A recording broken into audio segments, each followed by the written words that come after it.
Bonjour et bienvenue sur la plateforme de soutien scolaire jerévise.fr. Aujourd'hui, dans cette leçon, nous allons parler de décomposition de nombres à 4 chiffres. Dans cette leçon, nous allons voir deux choses. Première chose, qu'est-ce que la décomposition d'un nombre à 4 chiffres? Ensuite, nous allons voir comment il est possible de décomposer un nombre à 4 chiffres. Alors, qu'est-ce que la décomposition d'un nombre? Eh bien, la décomposition d'un nombre, c'est l'écrire sous la forme de paquets de 1000, de 100, de 10 et d'unités. Prenons un exemple. Prenons par exemple le nombre 6784. On peut l'écrire sous la forme 6 fois 1000, plus 7 fois 100, plus 8 fois 10, plus 4. Tu remarqueras que dans 6 fois 1000, le 6 correspond au nombre des milliers du nombre 6784.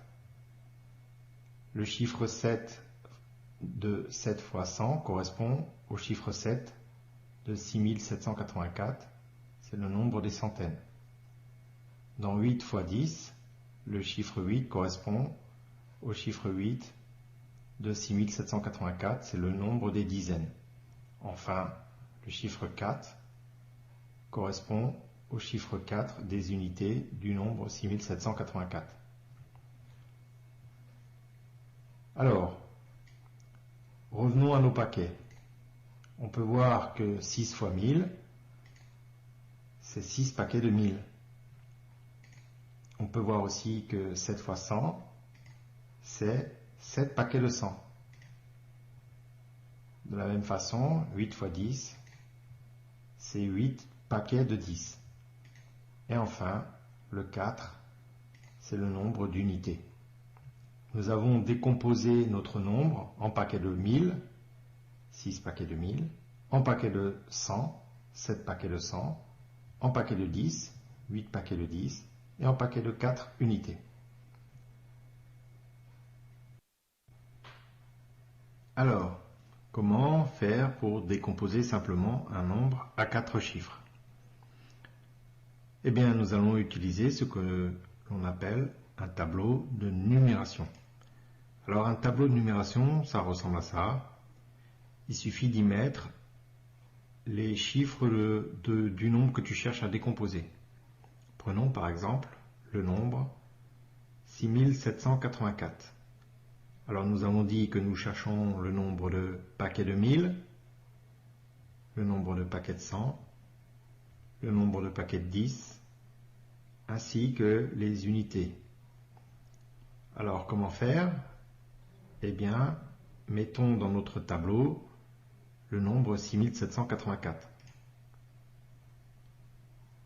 Alors là, immédiatement, tu peux déduire le nombre de paquets de 1000, de 100, de 10 et d'unités. Il suffit de regarder la place du chiffre.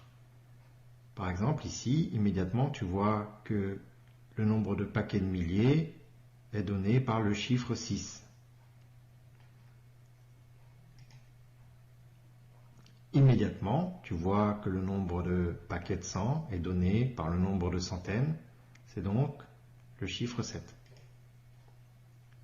Ensuite, tu vois qu'immédiatement, le nombre de paquets de 10, c'est le nombre des dizaines, c'est le chiffre 8.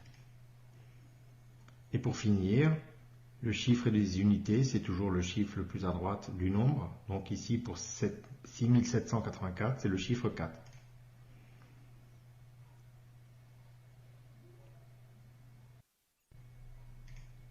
Souviens-toi, décomposer un nombre, ça revient à chercher les paquets de 1000, de 100, de 10 et d'unités. Pour t'aider à décomposer un nombre, on peut utiliser ce qu'on appelle un tableau de numération. Voici un exemple de décomposition et de tableau de numération. They're an army of incredible machines. A rig that drills wells miles under the water. a ship that lays pipeline on the ocean floor,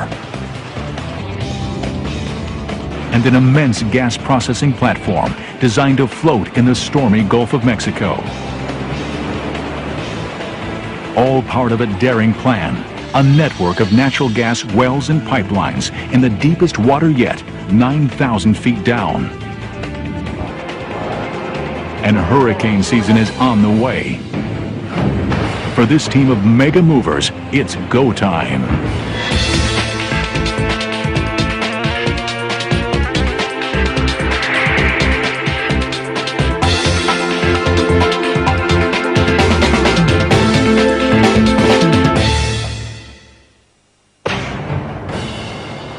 The Gulf of Mexico. Beneath these waters lies some of the world's richest natural gas fields. Now, an ambitious plan is underway to harvest that energy from the ground. It's called the Independence Project. The goal? Drill wells and lay pipeline to get the natural gas to a central processing platform and then to shore where it's sold. Natural gas networks have been around for a long time. Okay, coming down. But no project's ever been attempted in waters this deep. For years, thousands of underwater wells have lined the shallow waters of the Gulf of Mexico. They supply 20% of the natural gas to cook and heat homes in the United States. But the demand continues to grow, and the wells in the Gulf are already working at capacity. Energy companies have long known that gas reserves existed in the Gulf's deep water. But the technology didn't exist to drill here, beyond the continental shelf and 9,000 feet down until now. It's the most daring effort yet in the race for more energy from the deep sea. A team of mega machines has been hard at work for months, building a vast deep-sea gas network. They have 5 main challenges. Drill 15 wells through nearly 2 miles of water and almost 3 miles of sea floor in an 1,800 square mile gas field. Lay pipeline connecting each well to a central processing platform. Install cables along the pipeline so that engineers on the platform can control the flow of gas from each well. Drive massive pilings to anchor the central processing platform to the ocean floor. And finally, build a huge pipeline to deliver the gas from the processing platform 135 miles to land.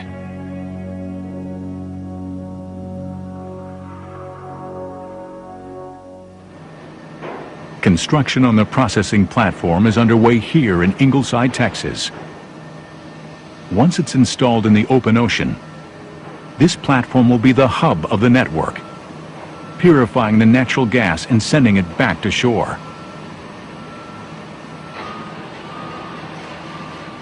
But first, there's a gas network to build. Enter the Mega Movers.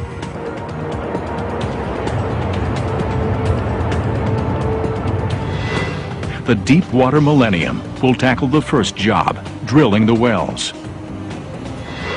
Next, the Lorelei will build a network of pipelines to connect the wells to the central platform. The Toisa Perseus will run control cables along the pipeline.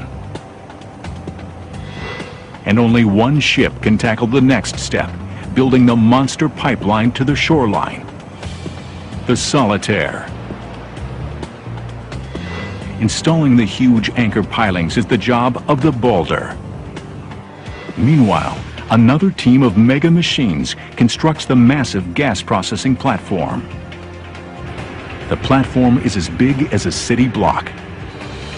In order to float above the gas fields in the Gulf, it must be attached to this huge 4-towered hull, which is en route to the Gulf atop an amazing ship, the mighty Servant 3. Mounting the huge platform on the hull will be one of the heaviest lifts ever. That's when the crane-like heavy lift device will swing into action. To get the network up and running, each of these machines will have to do its job perfectly. But Mother Nature can wreak havoc on even the best laid plans. The Gulf of Mexico is notorious for powerful storms, and summer is peak hurricane season. 7 major storms made 2005 the worst hurricane season on record and the most devastating in memory. This year could be even worse. The first job is getting the gas wells up and running. Months ago, the Deepwater Millennium drilled wells for this project. The ship's drill pipe reached 9,000 feet down to the sea floor and dug in. Then it punched through another 3 miles of sea floor to reach pockets of natural gas. An incredible 5 miles below the water surface. Now, the Deepwater Millennium will answer the $2 billion question. Will enough gas flow freely to make this well worth tapping?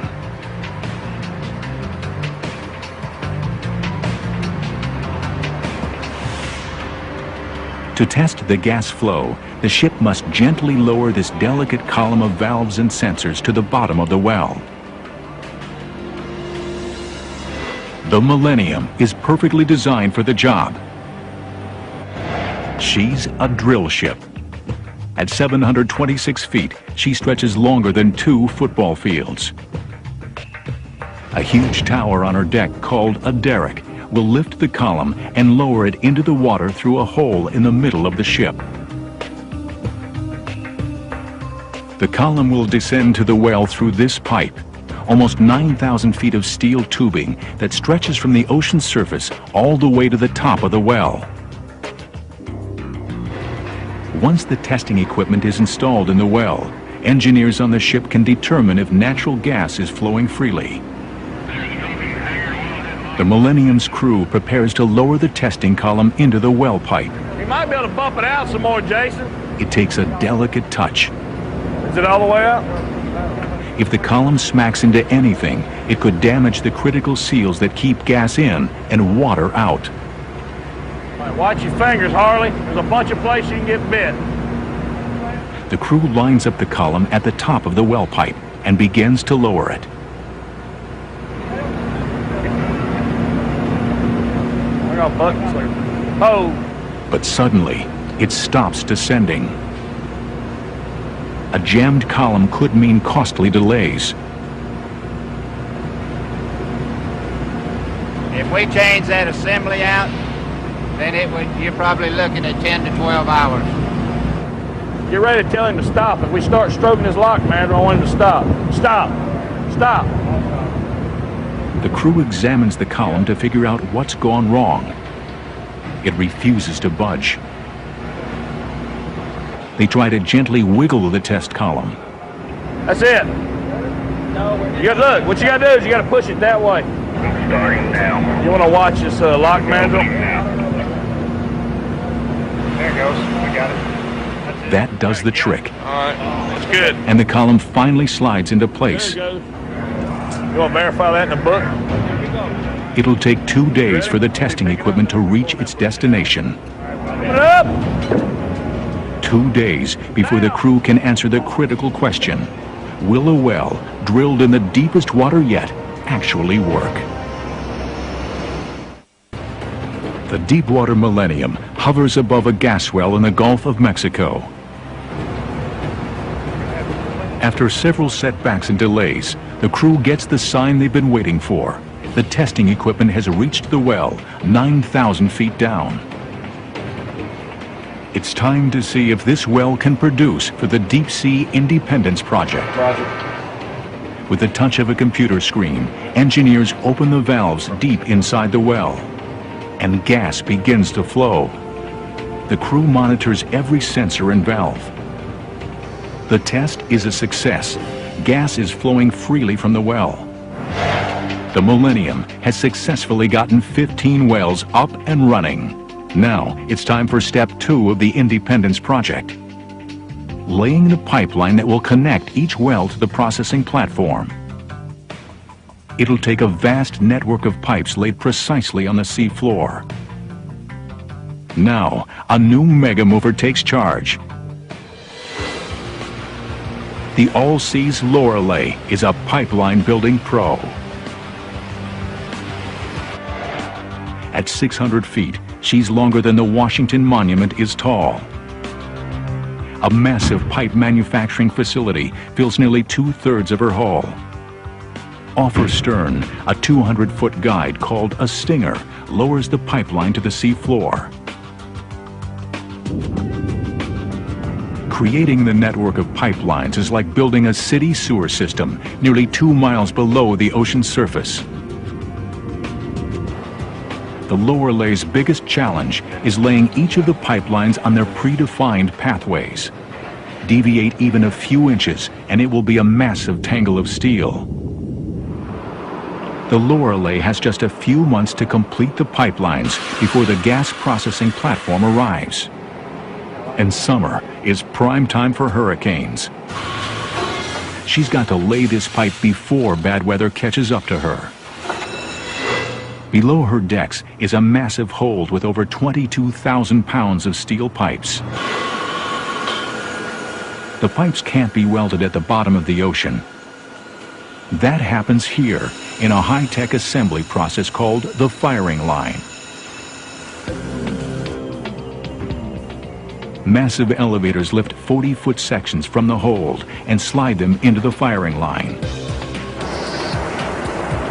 The pipes seen here will form a single pipeline 45 miles long.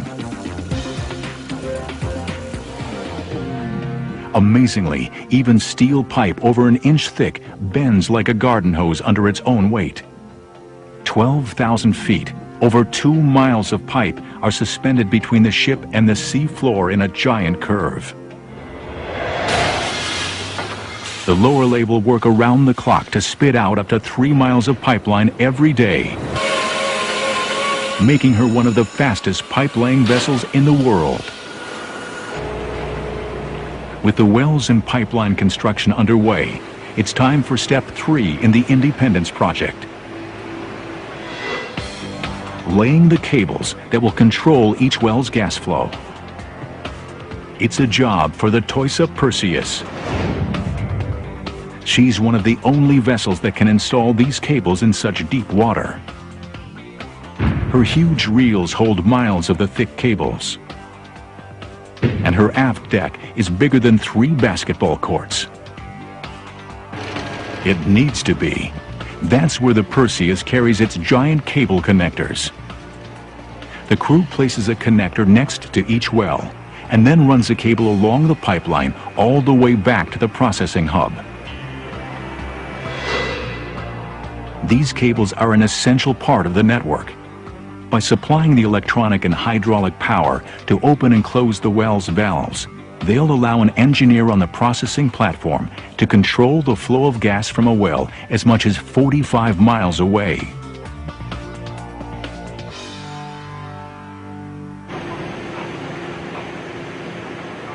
The first step is to carefully spin the cable out of the hole.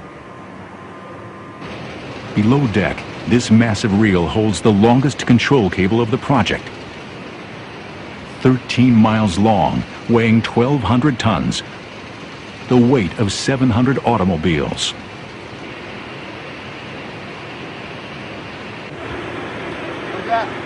The end of the cable is threaded into a curved guide to prevent kinking the delicate internal elements. A tricky maneuver that requires handing off the cable between 2 cranes. Safely in the guide, it's lowered to the deck. The crew attaches a stabbing pin to the end of the control cable. Now, they must lock the pin into the connector already installed on the sea floor. It's like putting a plug into a socket, except that the cord is nearly 2 miles long. 2 huge tensioners close in on the cable. Their tractor-like grip holds the entire weight of the cable as it's lowered.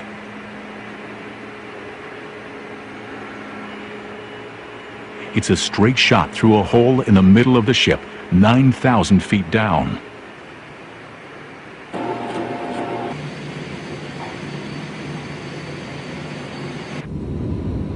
There, the real challenge begins.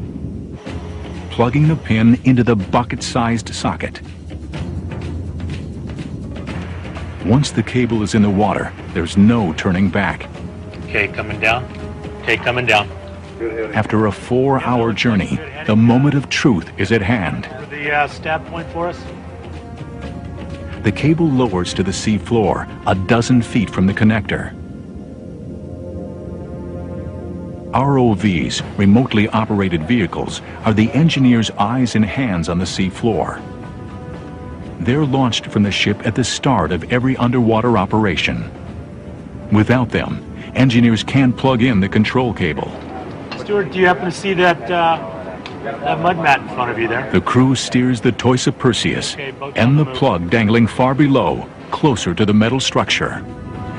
If it hits and they damage the high-tech plug, this multi-million-dollar cable will be nothing but junk on the bottom of the sea. Ready to try and stab this? Inserting the stabbing pin at the end of the cable into the small socket on the connector is a real challenge. It's like making a perfect dunk shot from an airplane flying at 9,000 feet. For the Perseus and the entire team of mega movers, one technology gives them the critical ability to stay exactly on target. Dynamic positioning.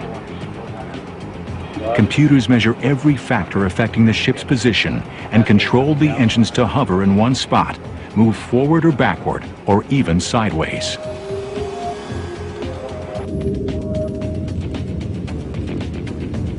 Fly it over the stab point for us. On the bridge of the Perseus, the crew relies on an ROV, a remotely operated vehicle, to guide the stabbing pin toward her target. Spinning clockwise 90. It's in, but something's wrong. It won't lock. Oh, and just put it on the swivel plate and tried to push the swivel plate around. The stabbing pin is turned out of position, and there's nothing the ROV can do to turn it back. Without a perfect connection, this cable will be useless. BLS bridge, come The up crew 1 meter, comes up please. with a clever strategy. They enter a new heading for the Perseus, and as the ship rotates, it swivels the cable, turning the stabbing pin on its axis. Okay, we put a meter of slack in it. The plan works. Yeah, Roger, I'll stop on it. The pin finally locks into the socket. Okay, can you follow it over and just watch the touchdown for me? With the hardest part of the mission accomplished, the Perseus can now lay the miles of cable that will control the flow of gas from the well. The Mega Movers have tackled 3 out of 5 major parts of the Independence project. They've tested the 15 wells, laid 210 miles of pipes to bring the gas to the processing platform, and installed control cables throughout the network. A major step remains: building the giant pipeline to get the gas to shore. It will take almost 20,000 pipes and months of work to construct the 135-mile Independence Trail. And there's only one ship in the world strong enough to build it, the All-Seas Solitaire. She's got to lay this huge pipeline before the processing hub can pump gas. Few vessels would dare to attempt this mission, but the Solitaire's not just any ship. She's the largest pipe-laying vessel in the world. At 1,200 feet, the Eiffel Tower could easily lay on her deck. A pipe welding assembly line runs the entire length of the ship, and a huge stinger juts from her stern to guide the pipeline to the sea floor. Like the Lorelei, the other pipe-laying ship on the project, The Solitaire builds the pipeline in one continuous motion, welding the pipes together inside her hull, then depositing the finished pipeline on the sea floor. But unlike the other ship, she does it on a much bigger scale. The Solitaire's 6 cavernous holds carry over 21,000 tons of pipe. That's more than the weight of 120 jumbo jets. Even this many pipes doesn't last long. Solitaire can lay 4 miles of pipe in a day. Huge barges constantly replenish the supply of pipes to keep this mega pipe layer busy. And that's where the ship's cranes swing into action. They're built for speed. Most cranes have a single long boom. These monsters have 2 arms, giving them amazing accuracy and speed. To complete the Independence project on schedule, the Solitaire has to build and lay the pipeline fast.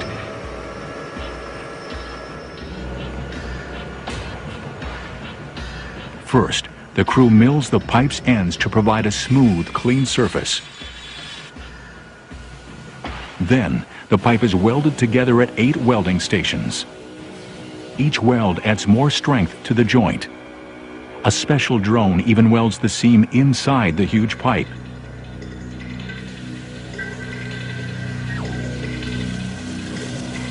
Completing this pipeline will take over 21,000 welds.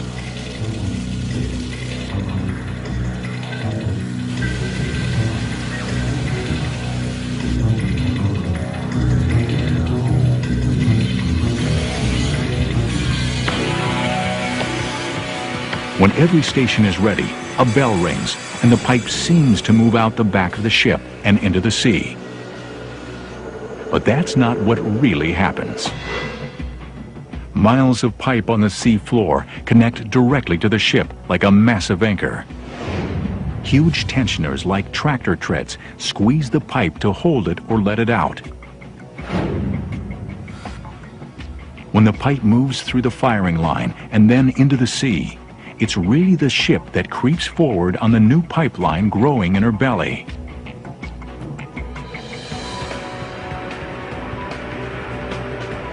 The Solitaire works around the clock to complete the pipeline on schedule. This is the deepest pipeline she's ever laid. But her biggest challenge is still ahead.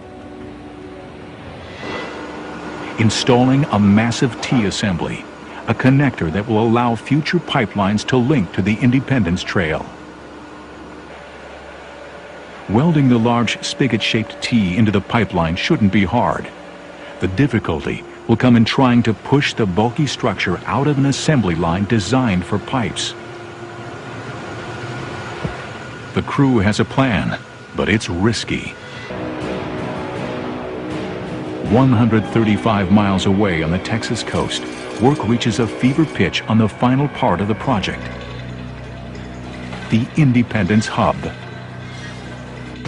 This huge floating platform will process all the gas from the project's 15 deep-sea wells and send it 135 miles to shore along the Independence Trail.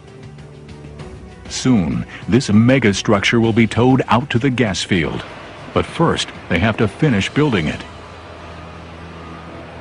The hub is made up of 2 parts, the upper unit or processing platform, and the lower unit, a hull that will keep the hub afloat. The massive platform will process 1 billion cubic feet of natural gas each day, enough for the cooking and heating needs of 5 million U.S. households. When it's done, it will be the heart of the largest gas processing project in the Gulf and the deepest anchored platform in the world. But first, the team needs to join the upper and lower units together. Just outside the harbor, another mega mover arrives, the mighty Servant 3. On her back, the massive flotation hull, the 4-towered structure on which the platform will rest. The mighty Servant has brought the hull all the way from Singapore where it was built, an incredible 10,000-mile journey. Now she has to offload her cargo, and she does it in a very unusual way. Huge ballast tanks inside will slowly flood, letting the ship settle 2 stories lower in the water. Then, the tugs will pull the hull free.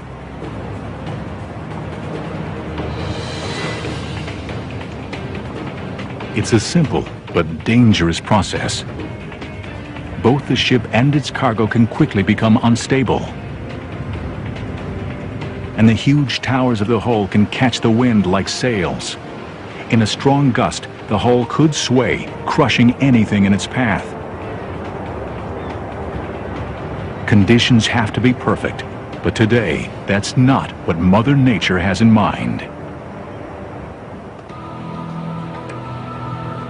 Out in the Gulf of Mexico, the Solitaire is about to tackle a critical part of the Independence Gas Project. The ship's already laid miles of pipeline called the Independence Trail to bring processed gas to shore. Now it has to install a massive T so that future pipelines can hook up to the Independence Trail. First, the crew must weld the T into the pipeline, but there's a problem. The joint between the pipeline and the T has to be lined up perfectly, and the tool used to align the joint is jammed inside the T, bringing the entire operation to a screeching halt. While the rest of this massive factory waits, engineers scramble to free the alignment tool. Since you can't pull it by hand, we're going to put a winch on it, pull it on through. Why don't you bust that one around that one like that? A chain hoist and manpower does the trick. The Solitaire is in business again, and the T moves down the firing line. Now is when the operation gets dangerous. As the pipeline exits the Solitaire's hull, 3 powerful clamps called tensioners bear its weight. They hold the massive strain of nearly 2 miles of pipeline hanging between the ship and the sea floor. But to let the huge T pass, each tensioner or clamp has to be opened one at a time. And all the weight of the pipeline, 655 tons, is shifted to only 2 tensioners. If one fails now, hundreds of feet of pipe will whiplash through the ship on its way to the sea floor. The Solitaire starts to move the T through the firing line.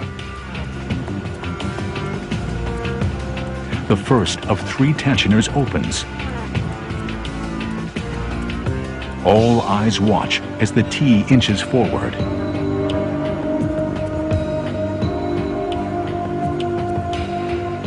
The other 2 tensioners strain under the load, but they hold.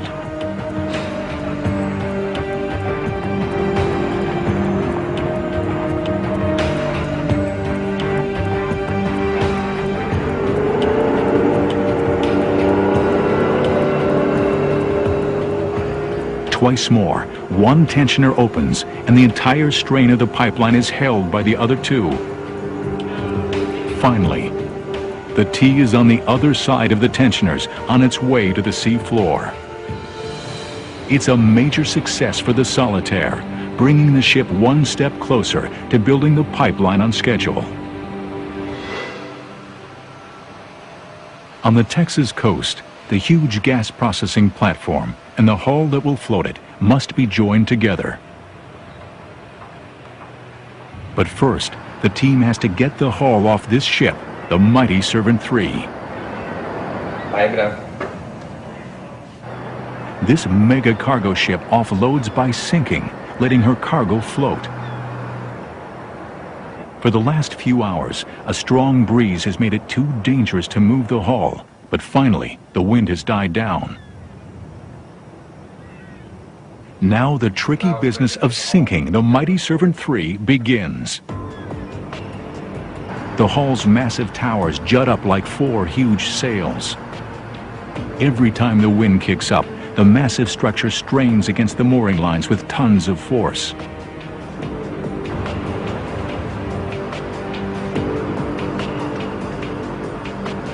On the bridge of the mighty Serpent, the captain carefully controls the flooding of ballast tanks.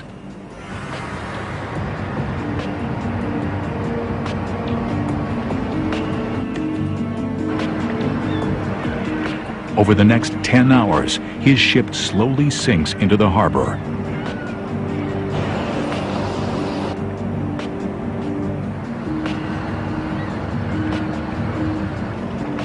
Finally, after a globe-crossing journey from Singapore, the hull is afloat. Now it's time for a mind-boggling lift. The gas processing platform is as big as a city block and weighs almost 9,000 tons. The crew will have to hoist it 200 feet into the air and strategically lower it onto the hull's support pillars. It's like lifting a 500-foot warship. There's only one machine for the job, this heavy lift device, or HLD. It's one of the largest of its kind in the world. The first step is to slide the topsides along this skidway and onto this barge. It'll take 2 huge winches and a little lubrication. These men in the white overalls are applying the grease on top of the Teflon skidway. We call it pumpkin wax. It's kind of pumpkin color, but it's gooey, it's sticky. And my wife says every time I walk by it, it attaches itself to me. The winches turn, and the 7-story platform begins to move.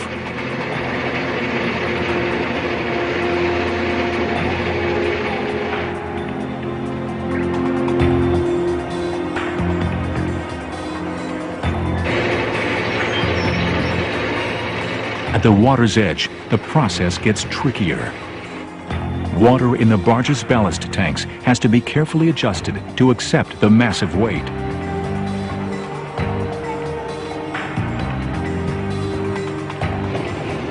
It takes 8 hours, but finally the platform is on the barge.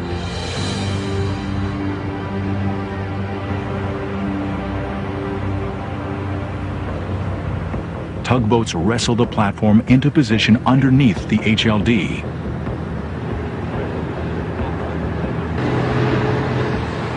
And the crew attaches huge A-frames to lift it. But high winds kick up again. In these conditions, lining up the hull perfectly under the platform will be almost impossible. We need to make sure that the hull is in the appropriate position when we stab down, because we only have a 3-inch tolerance when we stab down, and that hull has to be in a perfect position. For now, the operation is on hold, but it won't slow down another mega mover. Out in the Gulf, preparations for the hub's final home are underway. Keeping the enormous Independence hub secure in the Gulf's stormy seas will require heavy-duty anchors and a special ship to install them. Meet the Boulder. The columns of her pontoon-like hull make her incredibly stable, essential for lifting the huge anchors which will secure the hub to the ocean floor. With her massive open deck, she looks more like a platform than a ship. If the Boulder doesn't install the anchors perfectly, the Independence hub could pull free.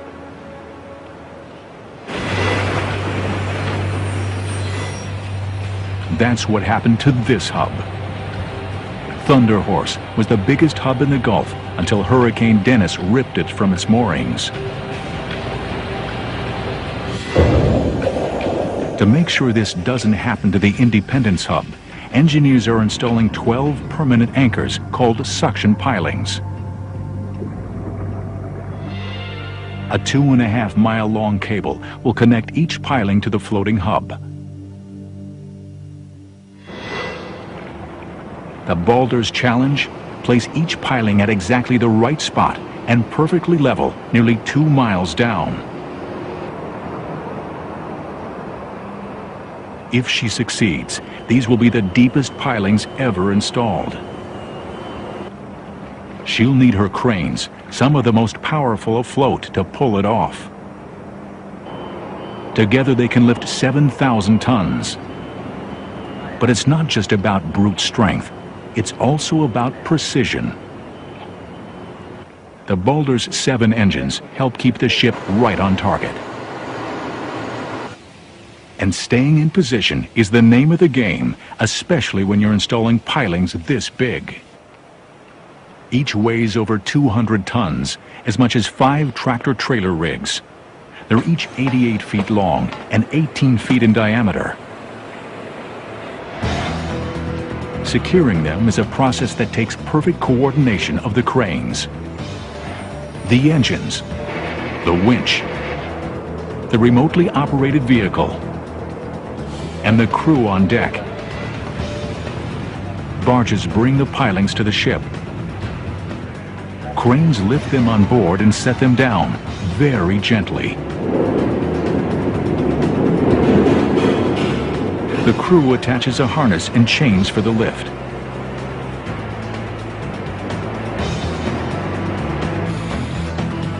It's a very big and very dangerous maneuver, requiring the biggest shackle on board. The crew checks every inch of the shackle. Even the slightest flaw could lead to disaster. What he's doing, he's looking for microscopic cracks in the surface of this shackle that might grow to a critical size when it's highly loaded during lift. If that were to happen, the shackle could fracture and we could have a real disaster on our hands.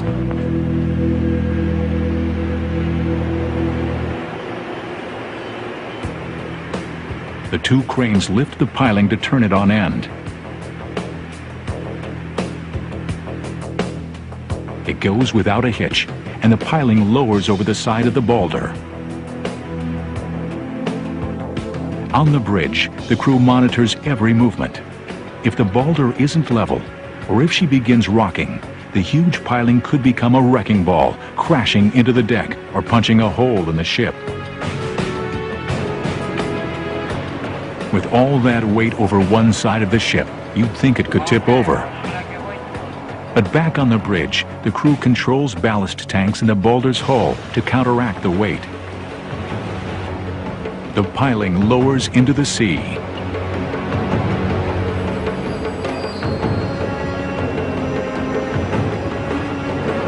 Then, in a blast of escaping air, it's on its way, a 4-hour journey nearly 2 miles into the depths.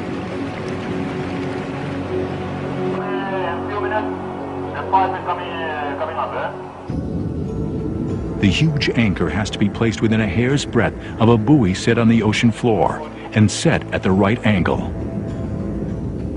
Wind isn't a problem, but currents are, and the Balder's engines strain to steady the ship.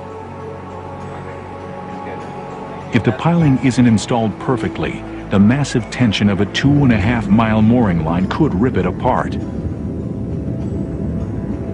The piling hangs just feet from the ocean floor.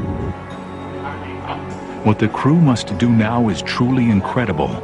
It's like being on top of a skyscraper and trying to put a nail on the end of a string on a certain spot on the sidewalk. ROVs, remotely operated vehicles, are the eyes of the project engineers, allowing them to inch the massive piling closer to its target.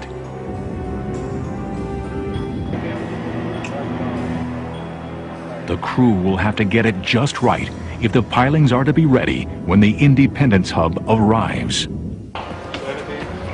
The Balder moves closer to the target, ready to install one of a dozen pilings which will anchor the Independence hub at the center of the gas field.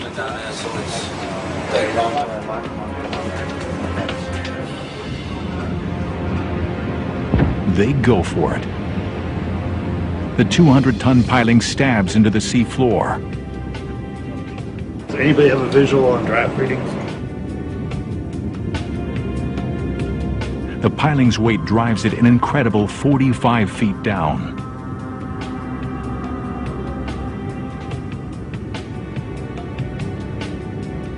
It's in the right place, but is it aligned properly?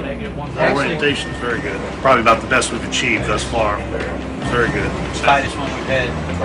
Hey guys, I was looking. The ROV moves in for step 2. It closes the valves that seal the end of the piling. Then it connects a powerful pump. As the pump sucks out the water inside the piling, the structure sinks even deeper into the sea floor. Mission accomplished, but the Boulder's crew doesn't have time to celebrate. They'll work around the clock to install the remaining 3 pilings before the hub arrives. Construction of the Independence project is almost complete.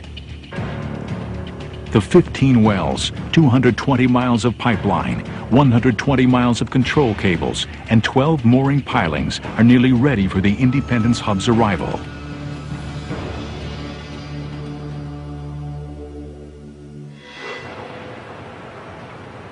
In Texas, it's countdown to the big lift, the last obstacle facing the project engineers. Hoisting the nearly 9,000-ton processing platform onto the 4 towers of its behemoth flotation hull. It's a job for one of the biggest lifters in the world, the Heavy Lift Device, or HLD. But it's never attempted a load this large. Inside the control shack, engineers continuously monitor the HLD's controls in preparation for the big lift. The mammoth booms are 500 feet long, and 23 miles of cable weighing 900 tons run through her motors and winches. Sensors on the booms and the cables provide constant feedback to the engineers. On the hub and the barge, the crew performs their final checks. Then, all but a few crew members move off to a safe distance. A broken cable now would send the mammoth platform crashing to the ground. The lift's motors begin to turn. The cables take up the enormous weight. Then, an ear-splitting boom gets everyone's attention.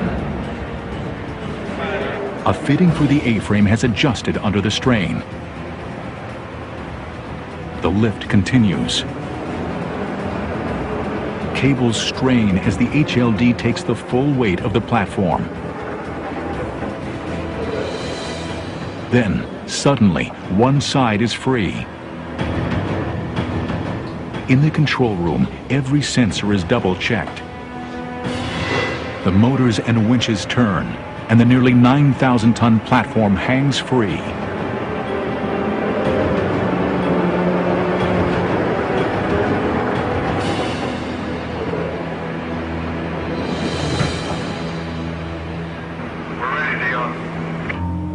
But the biggest challenge is still to come. Setting the suspended platform on the 4 points of its flotation hull. First, the platform has to be raised even higher to make room for the hull. Then, 4 tugs work in concert to turn the hull and push it into place. On top of the hull, an alignment pin will be the guide to make perfect contact.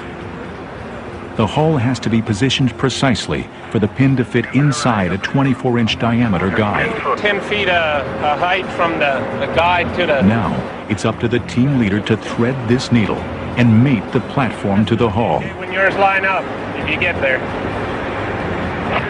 Thick steel mooring cables connect the hull to shore. They'll control the critical position of the hull underneath the platform. The team leader communicates constantly with his spotters on the hull's towers. Put you in the guide. Put a swing. Easy boom up with a easy swing. He directs the massive platform to come down. Twist, but With only 3 inches of tolerance, it has to be perfect. Yeah, 10-4. I don't need quite a foot to get in the guide, but it'll still work. But the alignment is off. it's turned just a hair. If they continue, the stabbing pin will hit one side of the guide and the platform will miss its connecting points. A little more, Terry, done. All right, right there, stop. The team leader calls for the mooring cables to be adjusted. All right, Larry, boom it down on the stop. The platform eases down even more. One side makes contact. Boom the north down. But there's a problem. How about you back there, JJ? The other 3 corners aren't matching up. How much more you need? All right, flying back and forth right there. Master hoist, yeah. Master hoist. We're booming down with the north boom to take the twist out of the module. Engineers in the control shack lower one of the HLD's booms by a few feet. The platform inches down even further. The 4 corners of the platform line up perfectly with the towers of the hall. He's right on the money this time. They've done it. The Independence Hub is complete.